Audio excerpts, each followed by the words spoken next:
문제를 볼까요? 지난번에 문제 누구까지 하고 끝났죠? 그냥 하시고 싶은 분 하세요. 1번. 구절이 여러 개니까 일단 1번은 2개밖에 안 되니까. 우리는 무엇을 근거로 해서 영생을 얻은 것을 확신할 수 있습니까? 요한일서 5장 13절 하나님의 아들의 이름을 믿는 것. 예, 믿었느냐 안 믿었느냐? 믿었다면 구원이 있다. 그 다음에 요한복음 20장 31절 하나님의 아들 그리스도이심을 믿는 것. 거기도 이름을 믿는다. 그렇죠? 그 이름을 힘이 믿는다. 그러니까 결국 뭐예요? 한마디로 말하면 예수님 믿었느냐? 예수님 믿었느냐? 뭐 제가 지금 계속 이 부분을 지적을 하긴 하지만 사실은 이건 굉장히 중요한 거예요. 믿음 이외에 구원받을 수 있는 방법은 없으니까. 믿음 이외에. 그 다음에 이제 구원과 관계되는 말씀드립니다. 중심되는 내용을 요약하십시오. 그랬는데 박 집사님 에베소서 2장 8절 9절. 하나님의 선물로 은혜를 받아서 구원을 하나님의 주신 은혜로 선물로 받았기 때문에 행위에 난 것이 아니고 선물로 받았기 때문에 이걸 자랑치 않게. 구원은 선물로 주어지는 것이다. 우리의 어떤 행위로 얻을 수 있는 것이 아니다. 그래서 자랑할 수 없는 것이다. 목사님 베드로전서. 우리가 거듭난 것이 하나님이 살아있고 항상 있는 말씀으로 되었다. 그렇죠. 우리의 거듭남은 말씀으로 된다. 그랬는데 이제 거듭남이 말씀으로 된다라고 하는 것은 이제 로마서 지난번에 믿음은 들음에서 난다. 듣는 것은 그리스도의 말씀 이렇게 할 때 이제 말씀과 구원이 연결되는데 여기서 이 말씀이 의미하는 것은 조금 더 넓을 수 있어요. 왜냐하면 살아있고 항상 있는 말씀이죠. 살아있는 말씀, 항상 있는 말씀. 자, 그냥 말씀 이거 하고 살아있고 항상 있는 말씀 할 때는 좀 뉘앙스가 달라요. 뭘까요? 그리고 이제 그 앞에도 보면 썩어질 씨가 아니고 썩지 않을 씨. 이렇게. 이 살아있고 항상 있는 말씀은 사실 예수님을 가리키는 거예요.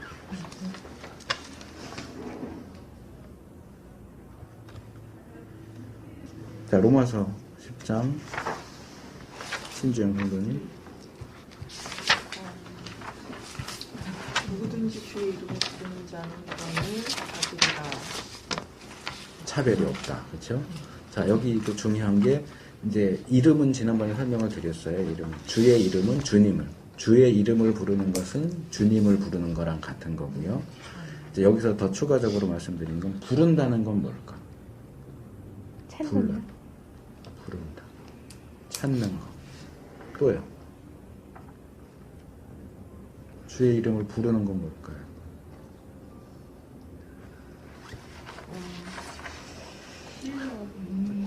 믿는다, 신뢰한다.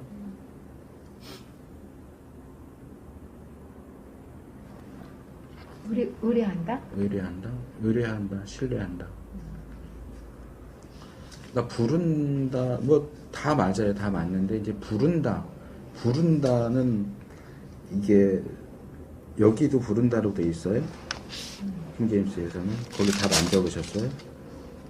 네, 부르는 자로 돼 있어요. 부르는 네. 걸로 돼 있어요. 이게 부르짖는다. 로 이해하시면 더 좋아요. 부르짖는다. 그러니까 예수님 일로 와보세요. 이게 아니고 부르짖는다. 베드로가 물에 빠져서 점점점 빠져 들어갈 때 뭐라 그래요? 구원하려고 살려고. 주여 나를 구원하소서. 그걸 지금 제가 얘기하는 것처럼 이렇게 얘기했을까요? 아니. 주여 나를 구원하소서 이랬을까요? 주님! 저 좀 빨리 건져주세요. 구원해주세요. 부르짖었겠죠. 그러니까 주님의 이름을 왜 불러요? 구원해달라고. 주님 나 구원해주세요 라고 주님을 부르고 찾고 외치고 하는 자는 구원을 얻는다. 거기에는 차별이 없다. 넌 남자니까, 여자니까, 나이가 많으니까, 적으니까, 많이 배웠으니까, 못 배웠으니까 전혀 차별이 없어요. 자, 그다음 요한복음. 베드로가 물에 빠진 것처럼 주님을 찾듯이 그러면 하나님께서는 예수님께서는요 그 손을 놓지 않고 끝까지 인치에서 빼기지 않고 아버지께 빼앗을 수 없느니라는 말씀을 주셔서 뺏길 수 없다. 끝까지 네. 우리가 얻은 영생은 누구도 빼앗아갈 수 없다. 근데 이 부분도 좀 조심할 필요가 있어요.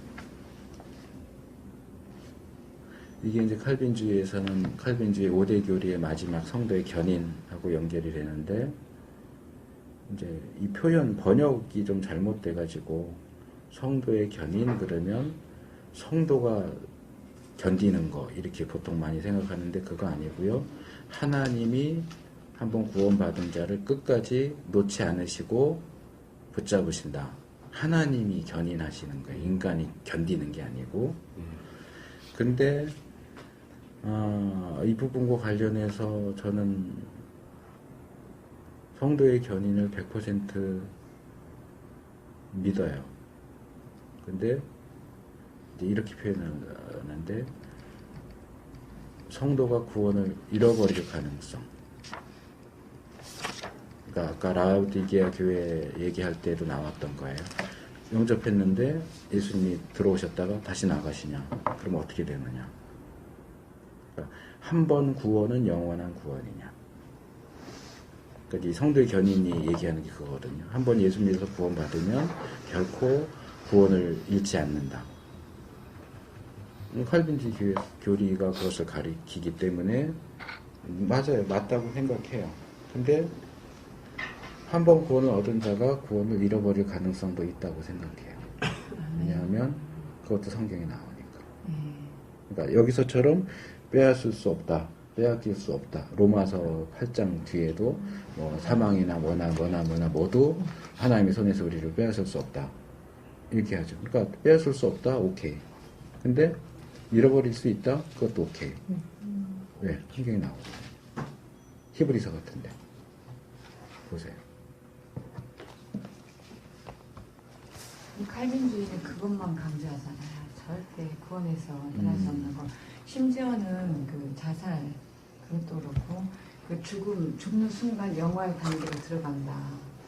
그 믿음이 있기만 하면, 그 어떤 완전함이 없으니까 인간에게 죄된 부분이 있을지라도, 연약한 부분이 있었을지라도, 하나님의 그 애정 속에 있는 택한 백성을 죽는 순간에도 그 영화 단계로, 죽는 순간 영화의 단계로 들어간다. 그렇게 가르치잖아요. 네, 맞아요. 예.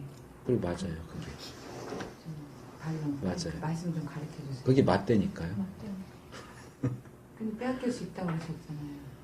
자, 이게 이제 우리 인간이 가지고 있는 특성이에요. 뭐든지 정리가 돼야 돼요. 그래서 정리하고 싶어 하는데 그게 우리 생각처럼 정리가 안 되는 것들이 있어요. 이것도 그 중에 하나예요. 삼위일체 정리 안 돼요. 양성론, 예수님이 신이면서 하나님이면서 동시에 인간이라는 그거 정리 안 돼요. 어느 유명한 신학자도 나름대로 설명을 하고 있는 거지 결론을 낼 수가 없어요. 불가능해요. 그리고 이 하나님의 예정과 인간의 자유의지 문제, 그러니까 성도의 견인과 구원을 잃어버릴 가능성 문제도 정리가 안 돼요. 근데 저는 나름대로 정리를 했어요. 그러니까 이게 정답이라고 말할 수는 없고 제가 나름대로 정리를 한 거예요. 거기에 도움을 받은 게 어거스틴이에요. 제가 대학 때 어거스틴 강의를 하나 들었었는데 어거스틴을 연구하는 학자들 가운데 어거스틴을 욕하는 사람들이 있어요. 뭐냐면 어거스틴이 책을 참 많이 썼거든요. 이런 거죠. 예를 들면 어느 책을 보니까 인간의 육체는 별로 중요하지 않다. 영혼이 중요해. 라고 썼어요. 근데 똑같은 어거스틴이 쓴 다른 책을 보니까 영혼만 중요하다고 그러지 말고 인간의 육체도 중요하기 때문에 조심해야 돼. 육체에 대해서 주의해야 돼. 이렇게 썼어요. 그러면 영혼이 중요해요? 육체가 중요해요? 여기서는 영혼이 더 중요하다고 쓰고 저기서는 육체가 더 중요하다고 썼어요. 어거스틴 이거 도른 거 아니야? 이게 왜 왔다 갔다 해? 라고 욕한다고요. 공부를 너무 많이 해서 미쳤나? 아니요. 그 말을 어떤 상황에서 왜 썼느냐를 봐야 돼요. 영만 너무 강조하면서 육체를 소홀히 하는 사람들에게는 육체도 중요해라고 써요. 그 사람들을 대할 때는. 그래도 너무 영적으로만 하려고 그러지 말고 육체도 돌아봐야지. 육체도 중요한데. 그런데 한쪽에선 육체만 이렇게 추구하고 영에 대해서 무시하는 사람들에게는 육체만 중요한 게 아니라 영이 더 중요해 라고 쓰는 거예요. 이게 그 상황과 배경을 보면 둘 다 맞는 얘기. 근데 그 상황에서 똑 떨어뜨려서 요것만 딱 끄집어내놓으면 정반대되는 말이 되죠. 저는 이 영원한 구원에 대한 가르침과 구원을 잃어버릴 수 있는 가능성에 대한 가르침도 그렇다고 생각을 해요. 어떤 사람은요, 제가 아까 예를 들었던 장로님, 관사님들처럼 예수님 믿어요. 진짜로 믿어요. 열심히 신앙생활했어요. 수십 년을 신앙생활을 해봤어요. 그런데도 구원의 확신에 대해서 얘기하면 글쎄요, 자신이 없어. 글쎄요, 죽어봐야 알죠. 그런 사람들에게 성경은 뭐라고 가르치냐면 예수 믿으면 확실히 구원받는다 라고 가르쳐요. 그런데 어떤 사람은 이제 주로 장로교 신자들이 그런 경향이 많은데 한번 믿으면 내가 어떻게 살든지 구원받는데, 그러니까 난 예수는 확실히 믿었어. 그리고 사는 건 내가 마음대로 살 거야. 죽으면 천국 갈 거니까. 그런 사람에게 성경은 너 조심해. 그러다가 잃어버릴 수 있다 라고 얘기하는 거예요. 이거를 어떤 고정된 교리로 볼 게 아니고 상황에 따라 상담하듯이, 그러니까 하나님이 이 두 개를 가지고 밀고 당기고 하는 거예요.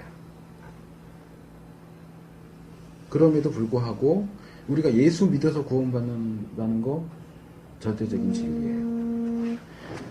예수님을 믿는 사람은 하나님이 끝까지 붙잡아 주신다? 그것도 절대적인 진리예요. 그러니까 따로 설명할 필요가 없는 거예요. 그리고 히브리서 볼까요? 이제 이건 우리가 많이 이제 영원한 구원에 대한 건 우리가 많이 들어서 알고 있으니까 그건 뭐 구절을 따로 찾아서 말씀드릴 필요는 없겠지만 히브리서 보세요. 2장 1절.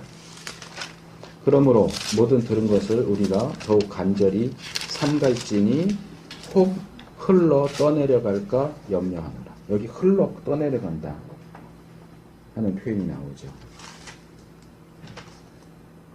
이게 뭐냐 하면 헬라어 원문으로 하면 반지 꼈는데 나도 모르는 사이에 반지가 빠져서 반지를 잃어버리는 거예요. 이 반지가 뭐냐면 구원이라는 반지예요.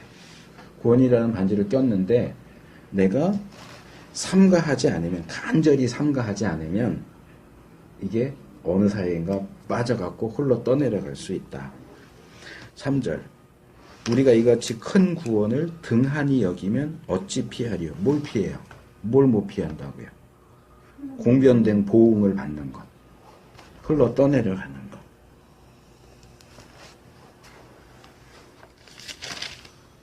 이런 표현들이 계속 나와요. 히브리서에. 4장 3장에는 이 출애굽은 했는데 광야에서 죽은 사람들, 가나안에 못 들어간 사람들, 이 사람들 구원 받았을까요? 못 받았을까요? 여기서는 이렇게 얘기하죠. 18절. 하나님이 누구에게 맹세하사 그의 안식에 들어오지 못하리라 하셨느뇨 곧 순종치 아니하던 자에게가 아니냐. 출애굽은 했는데 광야에서 순종하지 않았어요. 그 사람들에 대해서 하나님은 너희들은 내 안식에 들어올 수 없어. 안식에 들어가지 못한다는 것은 구원을 받지 못한다는 거예요. 이러고 근데 저희가 믿지 아니함으로 능히 들어가지 못한, 믿지 않는다, 순종하지 않는. 우리가 지난 사과 배울 때도 계속 믿는다와 순종한다가 같다고 얘기했잖아요. 그러니까 믿지 않는다, 순종하지 않는다. 근데 출애굽은 했단 말이에요. 출애굽 했는데도 순종하지 않는다, 이꼴 믿지 않는다라고 취급을 하는 거예요. 4장 1절 우리는 두려워할지니 안식에 들어갈 약속이 남아있을지라도 혹 미치지 못, 거기에 들어가지 못하는 자가 있을까 함이라. 자, 성경이 분명히 가르쳐요. 그러면 이것도 놓으라고 할 수 없는 거예요. 그래서 모르겠어요. 장로교 교리를 절대적으로 신봉하는 분들한테는 제가 이단처럼 보일지 모르겠는데 저는 성경이 있기 때문에 둘 다 믿어요. 맞아요. 근데 이제 상황에 따라서 이분이 믿음, 구원을 확신하고 엉터리로 살면 히브리서 말씀을 주겠죠, 그분에게. 근데 제대로 믿는데도 늘 불안해한다면 구원의 확신에 대한 말씀을 주겠죠. 이걸 그냥 딱 정해진 교리, 그러면 이게 두 개가 어떻게 융합이 돼요? 전혀 정반대되는 말씀인데. 그러니까 이 반대되는 상황을 이해하는 데 있어서는 제가 처음 든 어거스틴의 예처럼 상황에 따라 다른 거예요. 그거를 상황을 완전히 배제하고 무조건 한 번 믿으면 무조건 구원 잃어버리지 않고 그냥 구원 받아 라고만 주장하고 구원 받았다고 해도 죽기까지 몰라, 언제 잃어버릴지 모르니까 이렇게 하면 둘이 싸울 수밖에 없는 거예요.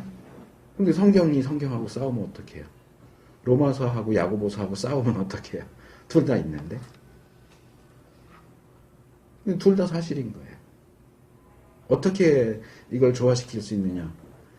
제가 지금 설명한 건 제가 나름대로 조화를 시킨 거지만 사실은 답은 모른다예요.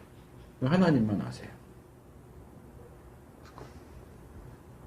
그래서 이걸 이제 생활로 적용시킬 때 저는 이것도 이제 어느 분이 그렇게 쓴 걸 제가 예전에 보고서 이제 쓰는 건 말씀을 드리는 건데, 자, 지금 내 앞에 어떤 중요한 일이 있어요. 내 일생일대에 정말 중요한 일이에요. 이 일은 안 되면 안 돼요. 절대로 이루어져야 하는 일이에요. 그럼 어떻게 해야 될까요, 우리가 이 문제를 놓고 하나님 앞에 가요. 그리고 하나님, 이 문제가 꼭 이루어져야, 이게 꼭 되어야 합니다라고 기도할 때는 하나님이 역사하시지 않으면 절대로 이 문제가 이루어지지 않는다고 생각하고 죽기 살기로 기도해야 돼요. 그 다음에 기도하고 나왔어요.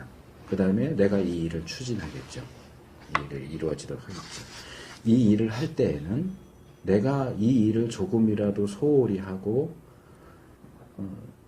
이렇게 해서 그렇게 한다면 절대로 이 일이 안 이루어질 거라고 생각하고 최선을 다해야 돼요. 이게 반대되는 걸까요? 기도할 때 그거는 하나님의 주권을 대표할 수 있는 거고, 기도하고 나와서 내가 최선을 다해서 이 일을 하는 것은 인간의 자유의지로 대표하는 거예요. 하나님의 주권과 인간의 자유의지는 대립되는 게 아니에요. 같이 가는 거예요. 근데 그걸 조합하기가 힘드니까 이제 대표적으로 장로교와 감리교가 싸우는 거예요. 장로교 하나님의 주권, 감리교는 인간의 자유의지. 근데 성경이 둘 다 나온단 말이에요. 그걸 우리가 굳이 싸움시킬 필요가 없어요. 기도할 때는 전적으로 하나님의 주권에 달린 일로 생각하고 기도하시고, 기도 끝나고 나서 일할 때는 전적인 내 자유의지에 의해서 이 일이 내 노력과 헌신을 통해서 이루어질 거라고 생각하고 최선을 다하시고, 두 개가 같이 가는 거예요. 근데 어떤 사람들은 기도만 해요. 그러니까 안 해요. 그럼 안 이루어지죠. 어떤 사람은 기도 안 해요. 어차피 내가 해서 이루어야 되는 거니까 기도 안 해요. 그것도 잘못된 거예요. 두 개가 같이 가야 돼요.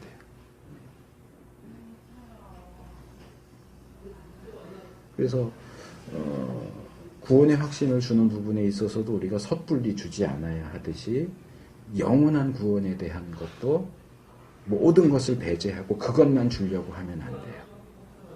그게 이제 그동안 한국교회는 장로교가 세가 세고 하다 보니까, 그래서 누구죠?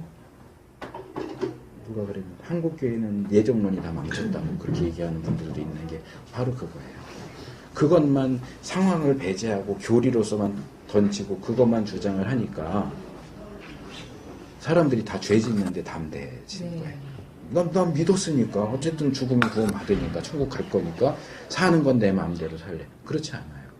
제가 예정론과 전도에 대해서 지난번에 말씀드렸잖아요. 어차피 구원받을 사람이 정해져 있으면 내가 안 해도 언젠간 구원받을 거 아니야. 누군가에 의해서. 나 전도 안 해도 돼. 실제로 기독교의 역사를 보면 그래요. 윌리엄 캐리인가 이제 근대 선교의 아버지라고 하는 사람이 등장하기 이전에 그 이전 시대에는 극단적인 이제 하이퍼 칼비니즘이라고 그래서 극단적인 칼빈주의가 세를 잡고 있었기 때문에 선교를 안 했어요. 전 세계 교회가 다. 왜? 하나님이 원하시고 정하신 사람은 어떻게든 구원 받을 건데 우리가 구태여 선교할 필요가 뭐 있어? 선교를 안 했다고요. 극단적인 칼빈주의죠. 근데 제가 그때 어떻게 설명드렸어요? 이 사람이 나를 통해서 구원받기로 예정되어 있는지 안 있는지 우리가 모른단 말이에요. 그럼 우리는 닥치는 대로 해야 돼요.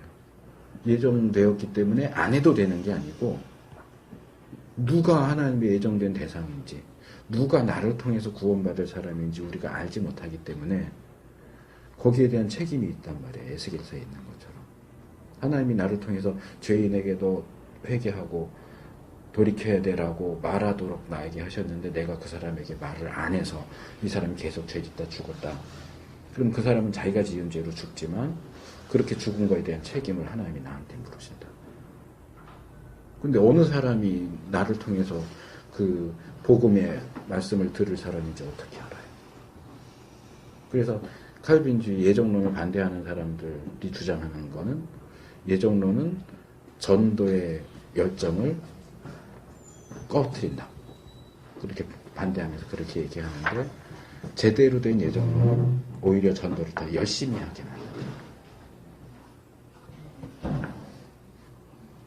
그러니까 우리가 그런 부분에서 이제 일반적으로 알려져 있는 것들에 대해서 오해하는 것들이 굉장히 많아요. 그러니까 좀 더 폭넓은 시각을 가지고 보는 게 필요해요.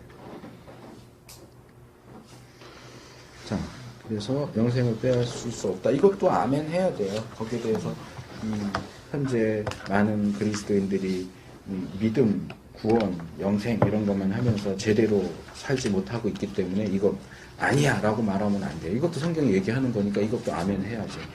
그리고 그러면서도 그럼에도 불구하고 구원을 이룰 가능성에 대해서도 성경이 얘기하고 있기 때문에 뭐 조심해야 될 필요가 있다. 바울도 뭐라 그래요? 내가 복음을 전하는데 오히려 복음을 전하는 내가 버림을 받을 수도 있기 때문에 늘 조심스럽다라고 얘기를 하잖아요. 그럼 바울도 예정론을 가리킨 사람인데 예정론을 몰라서 그런 얘기를 할까요? 그렇지 않아요. 이 두 가지가 같이 가는 거예요. 자, 그 다음에 요한복음 1장 12절.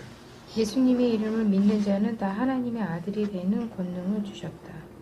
자, 여기에 이제 중요한 것은 이제 영접과 자녀가 된다라는 것도 있지만 권세. 근데 개혁은 권세라고 되어 있죠.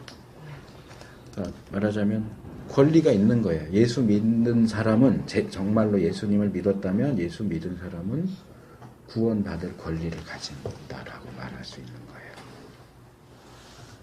마지막 히브리서 이번에 한번 해보실래요? 김미정 대표님. 또 내가 그들의 죄들과 불법들을 다시는 기억하지 아니하니라 하셨느니라. 예, 이게 뭘까요? 구원받은 자의 죄는 다 용서되어졌고 그 죄에 대해서 하나님이 기억하시지도 않는다. 그러니까 이것은 용서에 대한 굉장히 중요한 말씀 중에 하나예요. 자, 용서를 합니다. 누가 나한테 비슷한 잘못을 계속해요. 그럼 용서해 줬어요. 또 용서해 줬어요.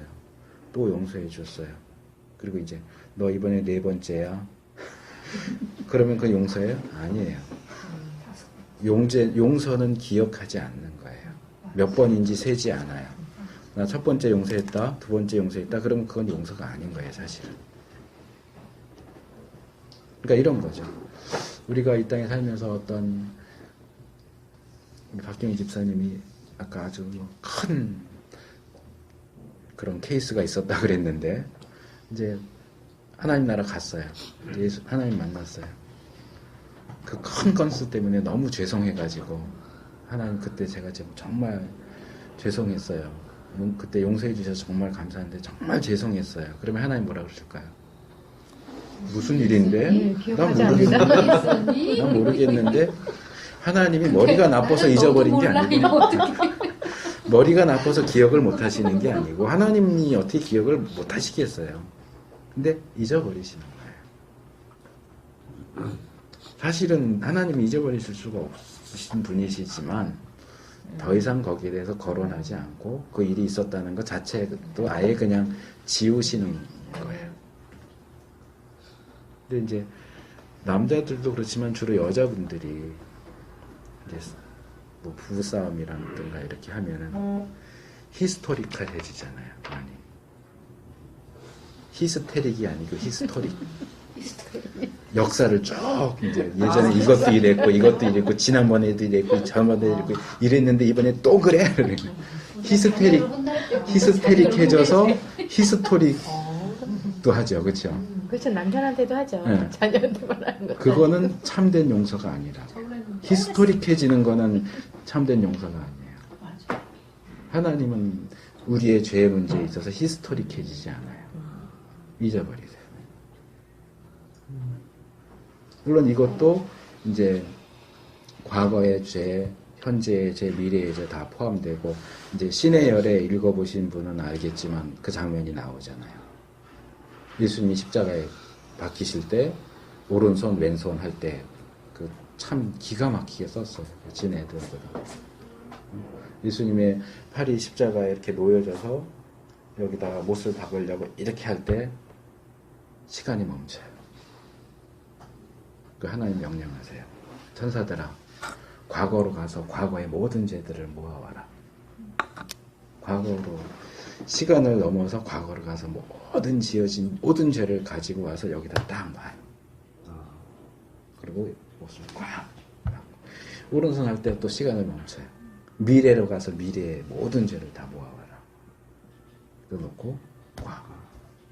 그래서 십자가는 인간 역사의 한순간에 일어나지만 이 한순간에 일어난 십자가의 죽으심을 통해서 인간 전체 역사에 그리고 우리 개인 역사에 과거와 현재와 미래의 죄가 다 해결이 되는 거예요. 물론 그건 이제 작가적인 상상력에 의해서 쓰여진 거기 때문에 진짜로 그랬다라고 말할 수는 없지만 어쨌든 참 아이디어가 굉장히 굉장하다라는 생각이 들었고, 그래서 사실은 우리가 아직 짓지 않은 죄, 앞으로 우리가 지을 죄도 사실은 십자가에 다 용서가 된 거예요. 그래서 이제 어떤 분들은 그걸 또 잘못 이용해서 회개하지 않아도 된다. 이미 다 용서받았는데 뭘 새로 회개를 하냐 그러는데 아니요, 그렇진 않아요. 십자가에서 용서받은 것은 원론적인 문제고, 그러나 우리는 죄를 지을 때마다 회개해야죠. 이건 죄사함의 문제, 그리스도인 확신 다룰 때 한 과에서 다룰 거예요.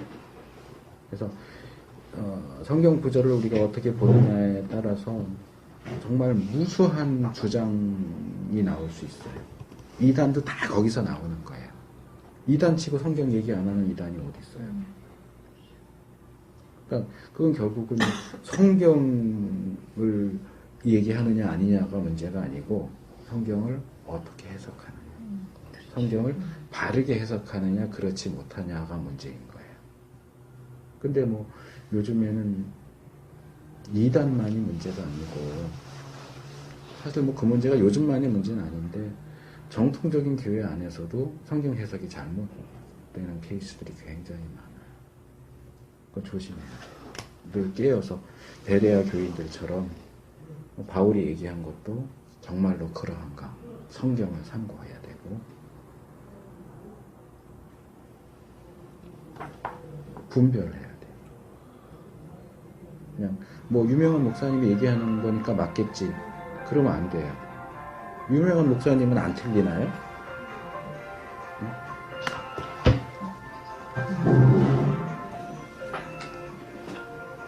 자, 그래서 이제 3번 문제가 다시 돌아오죠. 당신은 구원 받았습니까? 어떻게 할 수 있습니까? 말씀이죠. 말씀에 기록되어 있는 대로 하는 거죠. 그래서 말씀을 통해 주신 약속을 믿음으로써 확신할 수 있는 것이지 감정으로 할 수 있는, 여기 말씀, 믿음, 감정 이렇게 다 나오죠. 팩트, 페이스, 필링. 그래서 우리 감정은 자주 바뀌기 때문에 감정이 아니라 사실, 곧 하나님의 말씀에 바탕을 둔 확신을 갖는 것이 필요합니다. 그 다음에 이제 구원의 즐거움. 이것은 이제 우리가 구원받았다면 어떻게 살아야 하느냐 하는 부분을 다루는 거죠. 박 집사님 차례네요. 4번. 네. 누구든지 그리스도 안에 있으면 새로운 피조물이고 이전 것은 지나가고 새 것이 됩니다. 자, 여기 계속 강조하는 게 뭐예요? 새 것. 새 것. 새로운 피조물, 새 것. 이전 것은 지나갔다. 그러니까 과거와의 단절, 새로운 시작. 그러니까 뭐 이미 이제 인간의 상태는 우리가 쭉 다뤄왔으니까 그런 모든 인간이 처한 문제가 뭐라고요? 모든 인간은 죄인이고 그래서 죽을 수밖에 없고 죽으면 심판받아서 지옥 간다. 이 문제가 다 해결이 되는 거예요. 완전히 새롭게 시작할 수 있다. 그 다음에 최 목사님 갈라디아서 이제 그리스도와 함께 십자가에 못 박혀 죽었으므로 이제는 내가 산 것이 아니라 내 안에 예수님께 그리스도께서 살게 된 것이므로 더 이상 육체 가운데 사는 것이 아니라 나를 사랑하신 그 예수님, 나를 위해서 자기 몸을 버리시는 예수 그리스도, 하나님의 아들을 믿는 믿음 안에서 사는 것이다. 예. 자, 여기 제가 제일 좋아하는 구절인데 여기서 얘기하는 게 뭘까요? 구원을 받아봐 예수 그리스도 영접했으니 네. 이제 네가 사는 것이 아니라 내 안에 예수 그리스도로 사는 것이다. 이게 아니라 아들을 믿는 믿음 안에서 그리스도께서 내 안에 사신다. 그리스도께서 내 안에 사신다. 하나님의 아들을 믿는다. 네, 뭐 여기 구절이 길어서 여러 가지 내용이 있죠. 근데 한마디로 말하면 연합이에요. 그리스도와의 연합. 이 구절도 좀 잘못된 가르침들하고 많이 연결이 되는 구절이에요. 내가 산 것이 아니라 내 안에 그리스도께서 사신다. 나는 이제 살지 않나요? 이제 워치만이나 이쪽에서 이것도 아주 잘못 해석하고 있는. 내가 살려고 그러니까 안 된다. 그리스도께서 사시는 거예요. 그럼 나는 어디 갔어요? 근데 그 바로 뒤에 뭐라고 돼 있어요? 이제 아까 목사님 하시면서 하나 틀리셨어요. 내가 육체 가운데 사는 것이 아니라 그러셨는데 거기 사는 것이 아니라 없고요. 육체 가운데 사는 것은 나 육체 가운데 사는 거예요, 지금. 지금 육신을 입고 살고 있잖아요, 내가. 믿음 안에서 그러니까 내가 사는 것이 아니요 내 안에 그리스도께서 사신 것이다와 짝을 이루는 게 내가 육체 가운데 사는데 믿음으로 사는 거예요. 그리스도께서 사시는 것이다와 짝이 되는 게 믿음으로 사는 것이에요. 여기서 말하는 육체는 죄된 육체가 아니고 그러니까 우리가 여전히 육신을 가지고서 산다는 거예요. 구원받았지만 천국 가 있어야 되는데 육신을 가지고 살아요. 근데 이 사는 것은 내가 사는 거죠. 근데 내가 사는 것이 아니라 내가 사는 것이지만 내가 사는 게 아니고 내 안에 그리스도께서 사시는 것처럼 사는 것은 그리스도를 믿는 믿음으로 사는 거예요. 그게 그리스도가 사시게 하는 거지 나는 아무것도 하면 안 돼. 뭐든지 다 그리스도께서 하셔야 돼. 아니요, 그렇지 않아요. 육의 생각은 사망이요 예. 그거하고는 이제 분리가 된. 예, 여기서 말하는 육체는 그 육체가 아니에요.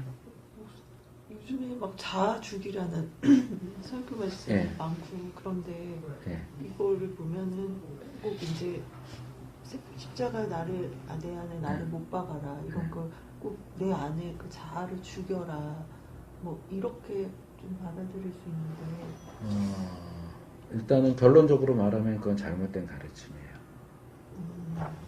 워치만니가 그런 식으로 예, 그쪽이에요. 하시나요? 예.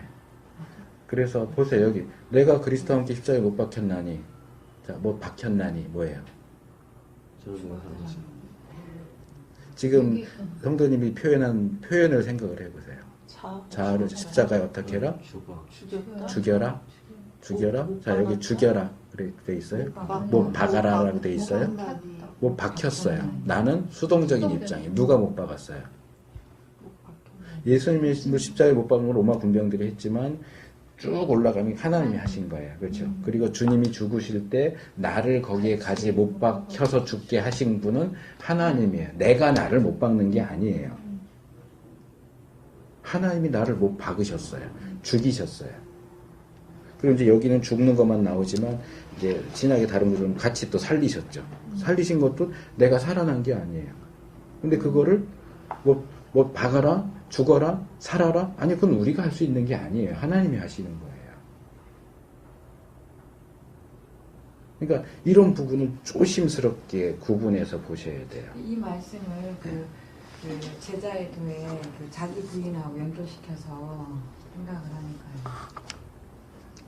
자기 부인은 성경적인 가르침이긴 해요. 자기를 부인, 바울도 나를 부인한다고 그랬고, 날마다 나를 죽인다. 그러니까 이제 거기에서 이제 뭐 죽여라, 막 이렇게 많이 하는데, 이거는 제가 아까 드린 설명하고 같은 거예요. 하나님의 주권과 인간의 자유의지가 양쪽이 같이 가는 거예요. 같이 가니까 되는 건데, 문제는, 워치만리 쪽은 하나님의 주권이라고 할 수 있는 부분을 너무 강조해요. 나는 할 게 아무것도 없다. 나는 하면 안 된다. 아무것도 하지 마. 내 안에 그리스도께서 하시도록, 하나님이 하시도록 해야 돼. 라고 강조하는 쪽이 있고, 또 한편으로는 죽여. 못 박아, 죽여. 그러니까 하나님이 하신 일을 내가 할 수 있는 것처럼 근데 두 개를 같이 얘기하면 되는데, 둘 중에 하나만 얘기하면 잘못된 가르침이에요. 두 개를 같이 얘기해야 돼요. 그래서 이제 한쪽으로 치우치면 좀 위험한 거죠. 아까 똑같은 거예요. 일을 하는데 전적으로 매달려서 기도하는 것과 정말 내가 온 힘을 다해서 일하는 것, 이 두 개가 같이 가야 되는데 일은 안 하고 기도만 하면 돼. 아니요, 안 돼요. 제가 학생부를 오래 했기 때문에 애들한테 자주 하는 얘기. 시험 기간이 다가왔는데 어떤 애들은 정말 기도만 해요. 하나님 시험 잘 보게 해주세요. 공부 안 해요. 시험 점수는 공부하는 애가 잘 받는 거예요. 기도하는 애가 받는 게 아니고요. 갈라디아서에서 뭐라고 되어 있어요? 하나님 만홀히 여기지 말라. 무엇으로 심든지 그대로 거두리라.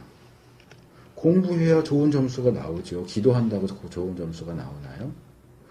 그런다고 해서 공부만 하고 기도는 안 해요? 아니, 기도하면서 공부를 열심히 해야 좋은 점수를 얻는 거예요. 근데 기도라고 하는 영적인 걸 심어서 좋은 점수라는 육적인 결과를 얻으려고 하면 안 돼요. 그렇다고 해서 일단 공부는 공부 열심히 해요. 육적으로 공부를 열심히 해야 좋은 점수를 얻겠죠. 그런데 거기에다가 이제 하나님 지혜 주세요. 기도하면서 공부하면 더 좋은 점수를 얻을 수 있겠죠. 근데 우리는 이 부분을 혼동하는 거예요. 영적인 것은 영으로, 육은 육으로 해요. 근데 영적인 것만 너무 강조해도 안 되고, 또 육적인 것을 너무 강조해도 안 돼요. 그러니까 공부 열심히 해야 되니까 난 공부할 시간 없으니까 예배도 빠지고, 그거는 아니죠, 또. 그러니까 이 두 가지가 같이 가야 되는데 대부분이 한쪽으로 치우치면 안 돼요. 그래서 내가 육체 가운데 사는 거 나예요. 내가 사는 거예요. 내가 믿음으로, 그리스도를 믿는 믿음으로 살면 그리스도가 사시는 거하고 같은 거죠.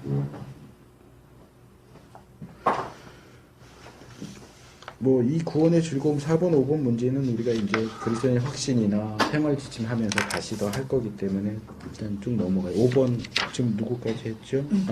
신동이 구원받는 사람이 하나님의 자녀로서 누릴 수 있는 축복들에 대해서 다음 교육을 얻고 이야기하고 있으니까 무엇이든 구하면 받고 그로 인해서 기쁨이 충만하게 되는 거죠. 자, 요한복음 16장 4절은 이게 이제 우리가 다음에 배울 그리스도인의 확신을 소개하는 거예요. 지금 이거는 지금 이 책 전체가 다 그리스도인의 확신이 5가지로 돼 있어요. 첫 번째가 구원의 확신이에요. 근데 이 책 자체가 구원의 확신 문제를 다루는 책이고요. 2과가 기도 응답의 확신이에요. 이게 요한복음 16장 1절이 기도 응답에 대한 거고, 고린도전서는 승리의 확신. 요한일서는 죄 용서에 대한 거거든요. 그러니까 죄사함 용서에 대한 확신. 그다음에 잠언은 인도에 대한 확신. 요게 이제 우리가 5확신, 그리스도인의 확신 5과에서 하나씩, 한 주제씩 하나씩 배울 건데, 이제 그거를 소개하느라 여기 이렇게 해놓은 거예요. 뭐, 이거 말고도 많죠. 우리가 구원받은 그리스도인이 되었을 때 얻을 수 있는 것들은 많죠. 근데 그 부분에 있어서도 우리가 속지 않도록 조심해야 돼요. 이런 책이 있어요. 책 제목이 누가 예수 믿으면 잘 산다고 했는가. 외국분이 쓴 책인데 중요한 책이에요. 근데 보통 전도할 때 뭐 어떻게 해요? 교회 가면 병도 낫고 잘 사는 어렵던 사업도 좋아지고 공부 지지를 못한 자식도 좋은 대학 가고. 근데 보세요. 몸이 아파요. 그래서 교회 가면 병이 낫는다고 해서 교회를 갔어요. 병이 나으면은요. 병이 나았어요. 그러면요. 더 이상 교회 갈 필요가 없는 거예요. 병 나으려고 교회 갔잖아요. 병 나으려고 교회 가서 병 나았으면 이제 교회 안 가요. 병 나으려고 해서 교회 갔는데 병이 안 나왔어요. 그러면 그래도 교회 안 가요. 우리가 전도를, 제가 그 계속 강조했잖아요. 전도는 복음을 전하는 게 전도예요. 근데 복음을 전하는 게 아니고 병고침을 전한 거예요. 그러니까 이 병고침을 위해서 교회 온 사람은 병이 나아도 교회 나올 일이 없고 안 나와도 교회 나올 일이 없어요. 왜? 초점이 거기 맞춰졌습니까? 사업의 문제도 그렇고 물질의 문제도 그렇고 자녀의 문제도 모든 것들이 그래요. 우리가 전도할 때는 구원에 초점이 맞춰져야 돼요. 그래서 구원받아서 잘 살 수 있게 되기도 하고 그렇지 않을 수도 있어요. 잘 살든 못 살든 예수는 믿어야 되는 거예요. 병이 낫든 안 낫든 예수를 믿어야 되는 거예요. 그렇게 해야 되는데 당장 눈에 보이는 것들만 가지고 미끼로 이렇게 써가지고 사람들을 교회에 데려오면 그 사람들은 자기 볼 일 다 보면 이제 자기 자리로 다시 돌아가죠. 물론 그렇지 않은 사람들도 있죠. 그걸 통해서 믿게 되는 사람들도 있지만 기본적으로 우리의 그 전도 방식에 쳐주세요. 문제가 있는 거죠. 오늘은 새빨간색이네요. 지난주까지는 까만색이었는데. 죄가 드러나지 않게 하려고 까가지고. 그래서 우리가 구원받아서 얻게 되는 복이 어떤 것들이 있을까? 그것도 우리가 좀 묵상을 해볼 필요가 있어요. 일반적으로 말하는 거 말고. 세상 살면서 보게요? 뭐 세상, 구원받고서도 우리가 세상에 사니까 구원받은 자가 이 세상에 살아가는 동안 받는 복이 어떤 게 있을까요? 많죠. 근데 우리가 그 부분을 얌체처럼 우리에게 유리한 것만 쏙쏙 뽑아가지고 거기에 대해서만 아멘 하면 안 된다는 거예요. 자, 성경구를 한 구절 보겠습니다. 누가복음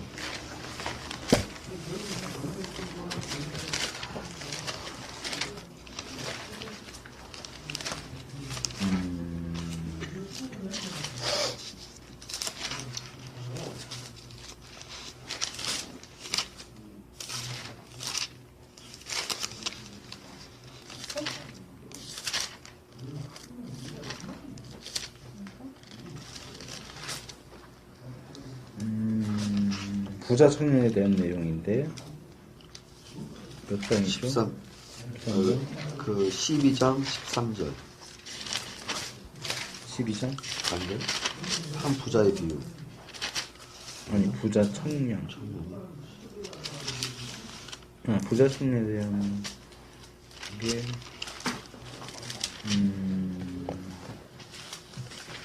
이 성경을 이것 보고 저것 보고 하니까 이제 헷갈려갖고 안 되겠다. 하나로 가야 되는데.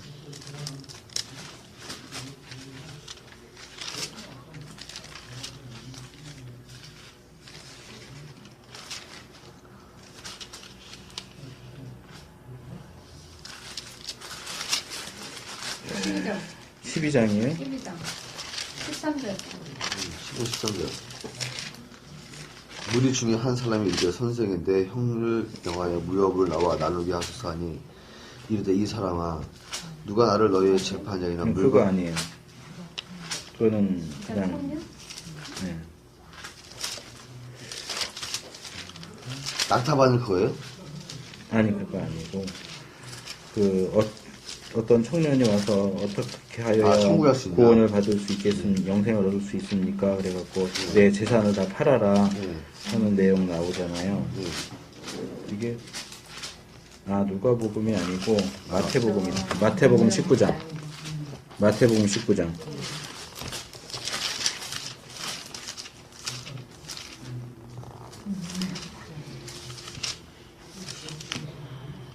마태복음 19장 16절부터 나옵니다. 자, 이 구절을 보면 우리가 얼마나 악한가를 볼 수 있어요. 이 구절 자체가 그걸 보여주는 건 아닌데 이 구절을 우리가 어떻게 해석하는가를 보면 우리가 얼마나 못된 놈들, 못된 년들인지 보세요. 어떤 사람이 주께 와서 무슨 선한 일을 하여 영생을 얻으리이까? 계명을 지켜라. 다 지켰습니다. 뭐가 부족합니까? 21절 내가 온전하고자 할진대 가서 내 소유를 팔아 가난한 자들을 주라. 그래야만 하늘에서 보화가 내게 있으리라. 그리고 와서 나를 좇으라 하시니 그 청년이 재물이 많음으로 이 말씀을 듣고 근심하며 가니라. 예수님이 이 청년에게 뭘 요구하셨어요? 최종적으로 그렇죠. 내 소유를 팔아. 자, 그러면 영생을 얻으려면 그리스도의 제자가 되려면 재산을 다 팔아야 됩니까? 어떻게 생각하세요?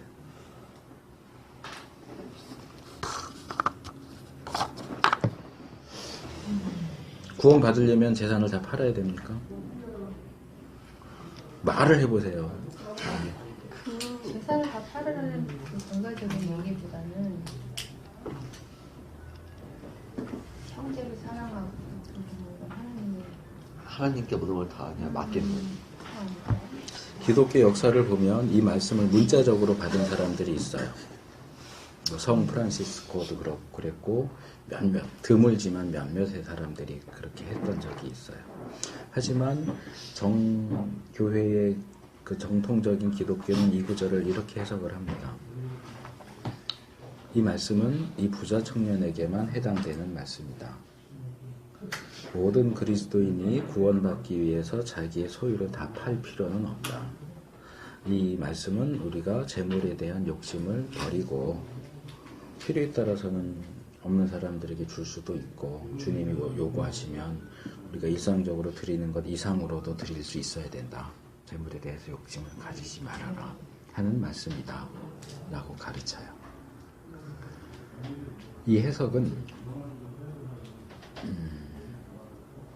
본문의 말씀을 추상화시키는 해석입니다. 문자적으로 해야 된다라고 보지 않고 이렇게 확대해서 추상화시키는 해석이에요. 좀 더 읽어볼게요. 예수님이 부자는 천국에 들어가기 어렵다. 여기 약대와 반역이 나오네. 제자들이 듣고 놀라 심히 놀라 누가 구원을 얻을 수 있습니까? 했고 베드로가 27절에 보소서 우리가 모든 것을 버리고 주를 쫓았사오니 그런즉 우리가 무엇을 얻으리까? 제자들은 정말 다 버리고 쫓았잖아요. 예수님이 가라사대 세상이 새롭게 되어 인자가 자기 영광의 보좌에 앉을 때 너희도 12 보좌에 앉아 12지파를 심판하리라. 내 이름을 위하여 집이나 형제나 자매나 부모나 자식이나 전토를 벌인 자마다 여러 배를 받고 또 영생을 상속하리라. 자, 이 말씀은 어떻게 생각하세요? 근데 나를 위하여 형제, 자녀, 부모, 집, 전토 이거 벌인 자는 여러 배, 이제 다른 복음서는 10배 이렇게 나오기도 했고요. 여러 배를 받고 그리고 구원도 같이 받는다. 이 말씀은 어떻게 생각하세요? 같은 질문이에요. 아까 내 소유를 팔아 가난한 자를 주고 나를 따르라 하는 말씀을 어떻게 보십니까? 라고 했던 질문과 똑같은 질문이에요. 이 말씀 어떻게 보세요? 예수님을 가장 최우선으로 가장 마음속에 크게 두고 제일 사랑하라는 거죠. 다른 가족보다도 재산보다도 그런. 아니, 여러 배 받는다고 했잖아요, 지금. 버린 자마다가 중요한 게 아니고 버린 자마다 여러 배를 받고 영생도 받는다. 여러 배를 받고 영생도 받는다를 어떻게 이해하시냐고, 이 말씀을. 여러 배를 받는 걸로.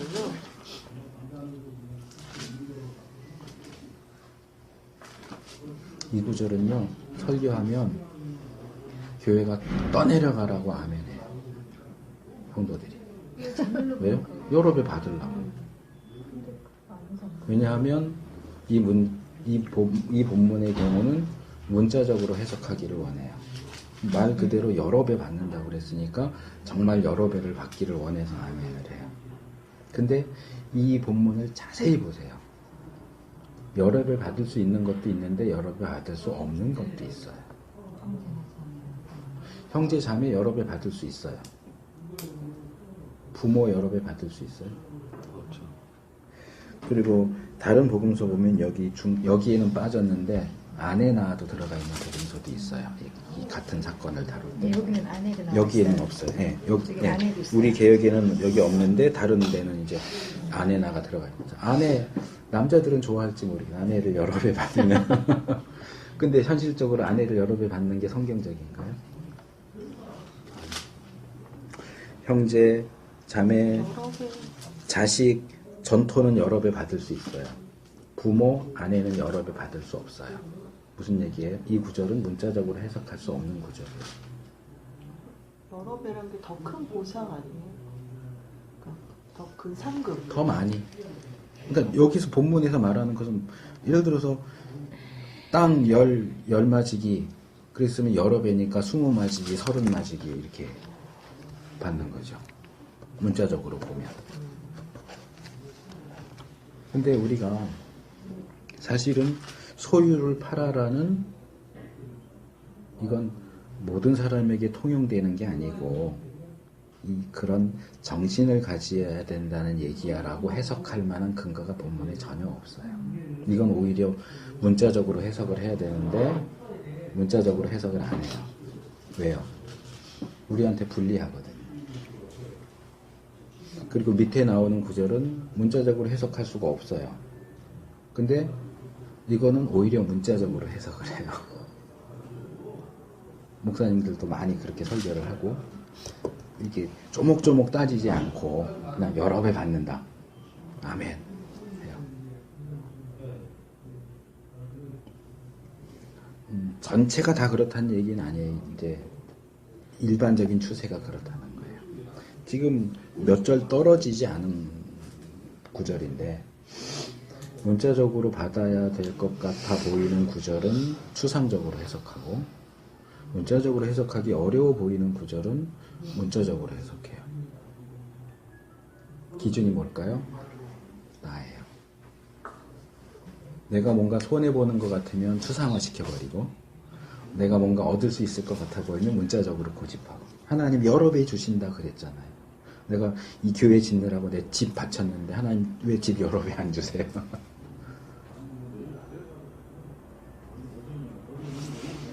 저는 그래요. 차라리 내 소유를 다 팔아를 사실 이거 문자 그대로 하는 사람은 거의 없었고요. 사실 힘들어요. 근데 내가 그렇게 하기 싫다고 해서 하나님 이거는 문자적인 게 아니에요. 추상적인 거예요. 그런 정신을 가지라는 거예요. 라고 고집하지 말고 하나님 제 믿음이 약해서 아직은 이렇게 못합니다. 죄송합니다. 라고 하는 것이 더 솔직한 태도가 아니겠느냐는 거죠.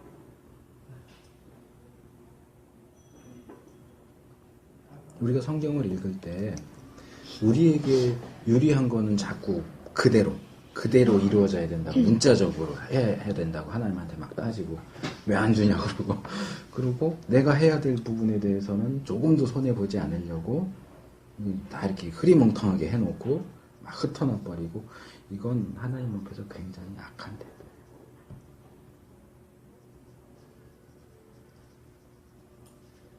뭐 그렇다고 해서 제가 지금 이 구조에 근거해서 다 파십시오 이렇게 말할 수는 없어요. 저도 그렇게 못하고 있고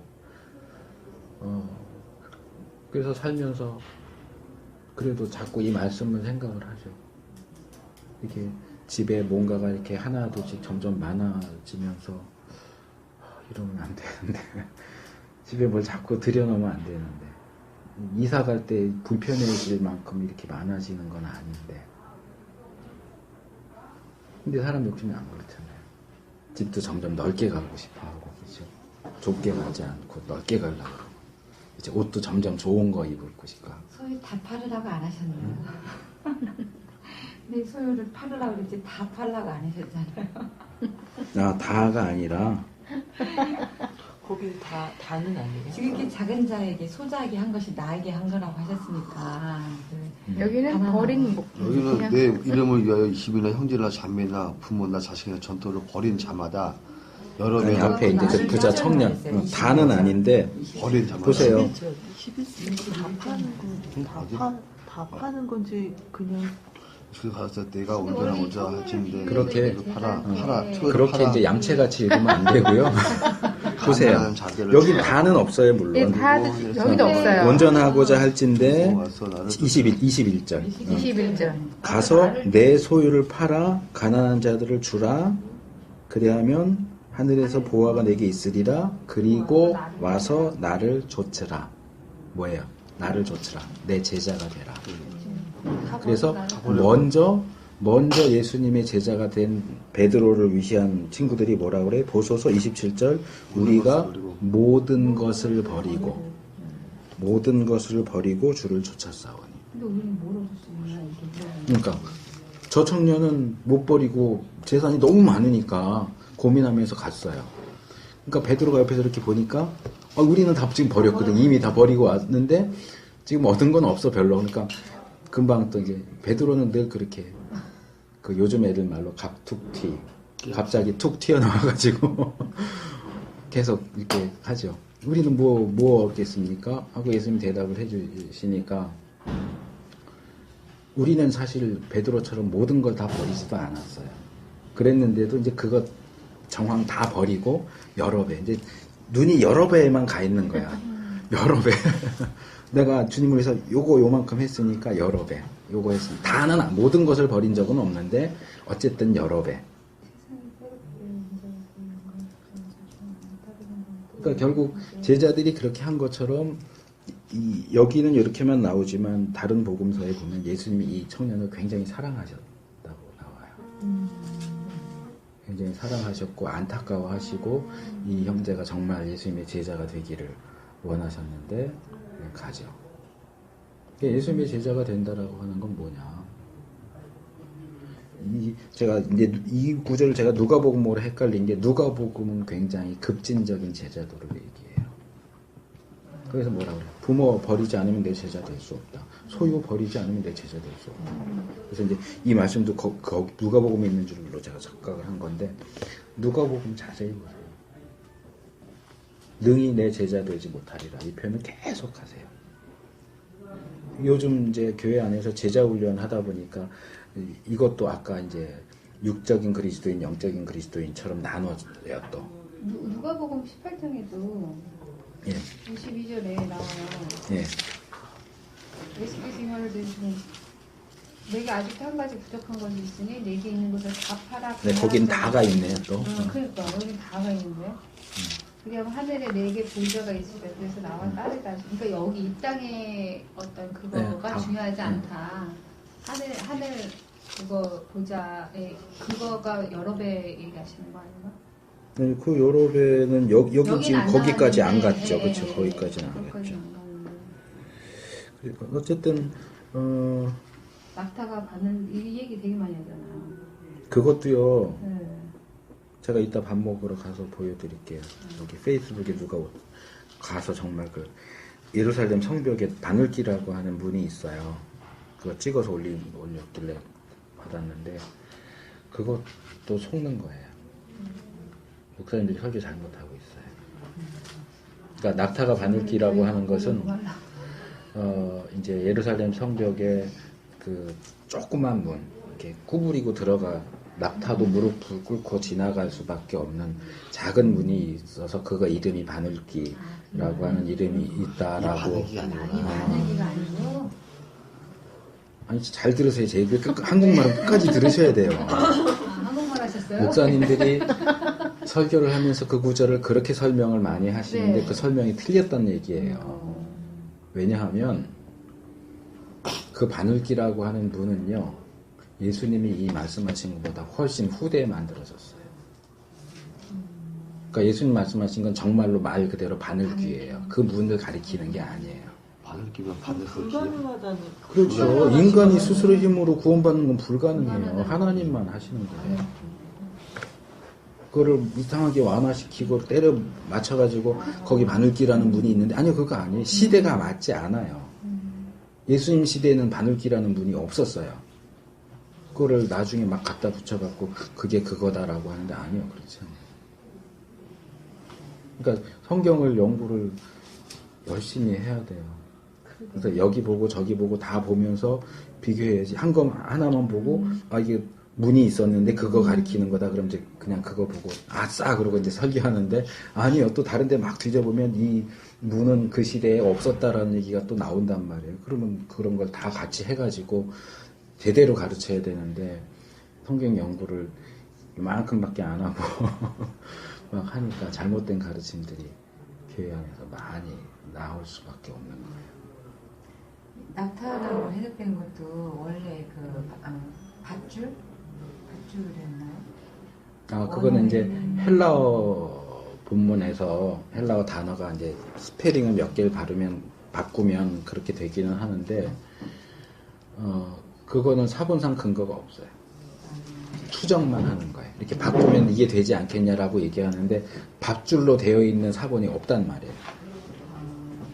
제가 알기로는 그래요. 그러니까 참기름 바른 미꾸라지처럼 자꾸 우리가 뭔가 해야 되는 부분에서 빠져나가려고 요리 피하고 저리 피하고 이렇게 바꾸고 저렇게 바꾸고 하는 거 하나님 좋아하시지 않아요. 그냥 솔직히 무릎 꿇고 제가 연약해서 못합니다. 나에게 이거 할 수 있는 믿음을 주세요. 그렇게 나가는 것이 올바른 것이 자꾸 나중에 하나님 앞에서 하나님 그런 줄 몰랐어요 그러려고 그게 그런 뜻인지 몰랐어요 그런 뜻인 줄 알았으면 했죠. 그럼 하나님이 속으실까요? 어떤 분이 그래요. 아 내가 하려고 그랬는데 하나님 때려서 기분 나빠서 안 한다고 그렇게 얘기하는 분들이 종종 있어요. 하나님 말로 하지 왜 때려요. 안 그래도 하려고 그랬는데 때려서 기분 나빠서 못하겠네. 그러면 뒤집어서 하나님이 오죽하면 때렸겠어요. 말로 얼만큼 해도 안 들으니까. 부모도 그렇잖아요. 처음부터 때려요? 무슨 정신병자도 아니고 말로 해도 말로 할 때는 들은 채도 안 하고 이건 말로는 안 되겠구나 해서 한 대 툭 때리니까 하려고 그랬는데 때려서 기분 나빠서 안 한대. 나쁜 하나님 잘 모르니까 그렇게 말하겠죠. 감히 그런 말 안 나오죠. 많아요 교회 안에 그런 사람. 때려서 안 한다. 기분 나쁘다. 왜 하나님 오죽하면 때리냐고요. 저도 욕 잘 안 하거든요. 제가 오죽하면 나쁜 년들, 나쁜 놈들 이러겠어요. 그러지 마세요, 교수님. 안 어울려요.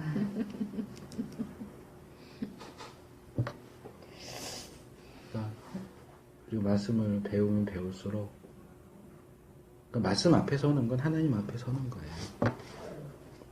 거기에 나를 비춰보면 내가 생각하던 것보다 훨씬 더 까맣고 내가 생각하는 것보다 훨씬 더 나쁘고 내가 생각하는 것보다 훨씬 더 작은 존재인 것을 깨닫지 않을 수가 없어요. 근데 그 말씀 자체를 자꾸 비틀어요. 오목거울로 만들고 볼록거울로 만들고 아니 말씀을 있는 그대로 봐야 되고 그 있는 그대로 말씀 앞에 서야 돼요. 벌거벗은 채로. 오늘 여기까지